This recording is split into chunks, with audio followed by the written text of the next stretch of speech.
Olá, bem-vindos a mais um Deep Dive. Hoje a gente vai dar uma olhada num conceito bem interessante. Aplicar gamificação, sabe?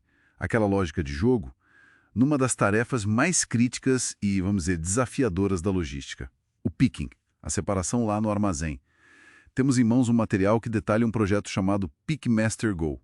A inspiração é clara, né? Pokémon Go. E a nossa missão aqui é entender como isso poderia, transformar essa atividade. Que, olha, pode comer até 40% dos custos de mão de obra e é a causa número 1 de devolução, parece que 67% em algumas empresas. Ok, vamos desempacotar isso então. O ponto de partida é o desafio. O picking manual é chave, mas é caro, é repetitivo e muito propenso a erros, né? Erros que batem direto na satisfação do cliente e nos custos. Pode levar a perdas de até, veja só, 13% do faturamento.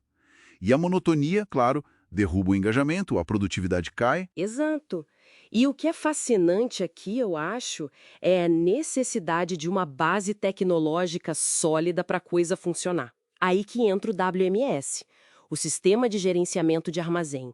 Ele é a espinha dorsal, sabe? Ele que dá o controle do inventário em tempo real, ele otimiza as rotas de separação, sugere caminhos mais eficientes, né? Usando estratégias tipo separação por onda ou por lote. E o mais importante para a gamificação, ele gera os dados precisos, itens separados, tempo gasto, erros cometidos. Esses dados são essenciais para o jogo ser justo e eficaz. Entendi. Quer dizer, sem esses dados confiáveis do WMS, a ideia do jogo seria, sei lá, meio no achismo. Imprecisa. Totalmente. Seria inviável ou, no mínimo, muito impreciso. Injusto até com os operadores. O WMS garante que o jogo, digamos assim, reflita a realidade da operação. Tem um exemplo citado da Neoplas, que conseguiu reduzir custos logísticos em 50% depois de implementar um WMS. Muito por causa dessa eficiência no picking. Certo. Então essa eficiência criada pelo WMS é o terreno fértil para a gamificação poder de fato florescer. Isso é a base. Ok. A base tecnológica com o WMS está clara. Mas agora, onde que fica realmente interessante? Como a gamificação entra aí? Como que essa inspiração no Pokémon GO se conecta com essa estrutura toda do WMS? Então, a adaptação é bem inteligente, eu diria. A localização precisa dos itens, as rotas otimizadas que o WMS dá, isso funciona como o mapa e as rotas do jogo. Separar os itens corretamente. É o equivalente a capturar Pokémon. E para deixar mais dinâmico, itens de valor alto ou aqueles mais chatinhos de pegar podem valer bônus, como se fossem Pokémon no lendário, sabe? Aham, essa ideia dos lendários é boa. Mas não tem um risco aí? Tipo, o pessoal querer só caçar esses itens e deixar o resto para trás? É um ponto válido, com certeza. O design do jogo precisa ser bem pensado para equilibrar os incentivos. Talvez ter bônus por completar pedidos inteiros, né? Independentemente da raridade dos itens.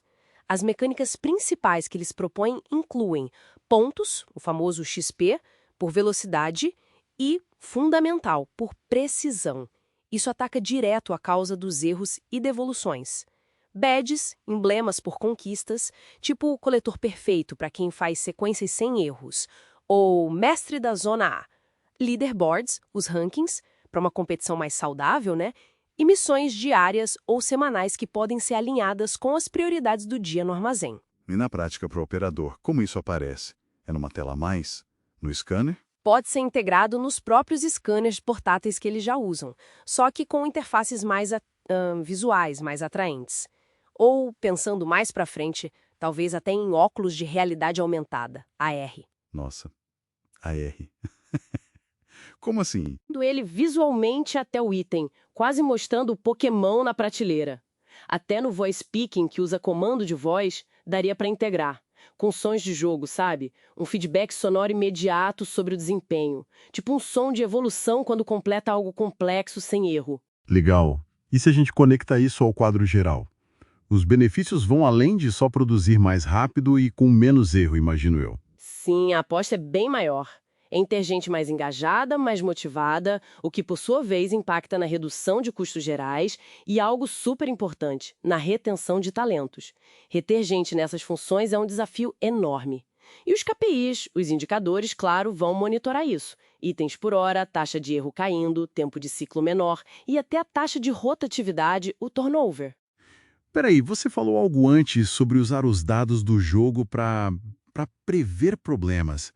Isso parece ir além da motivação, é mais estratégico. Exatamente. Essa é uma das possibilidades, assim, mais poderosas, eu acho. Como a gamificação gera dados de desempenho muito detalhados em tempo real, dá para pensar em indicadores preditivos. Por exemplo, uma queda consistente nos pontos no XP de um operador. Isso pode ser um sinal. Um sinal de quê? Pode sinalizar um risco maior de erros futuros ou desmotivação chegando. Aí a gestão pode agir antes, de forma proativa. Não é só reagir ao problema, é tentar antecipar. Nossa, isso transforma o jogo numa ferramenta de gestão de risco quase. Bem fascinante. Mas para funcionar no longo prazo, imagino que precise de alguns cuidados, né? Não pode virar paisagem. Sem dúvida. 2 pontos que me parecem cruciais aqui. O sistema tem que ser atualizado. Novos desafios, novas missões, para evitar o tédio, a tal fadiga da gamificação. Tem que achar um equilíbrio fino entre a competição individual e a colaboração, talvez com metas de equipe junto com as individuais.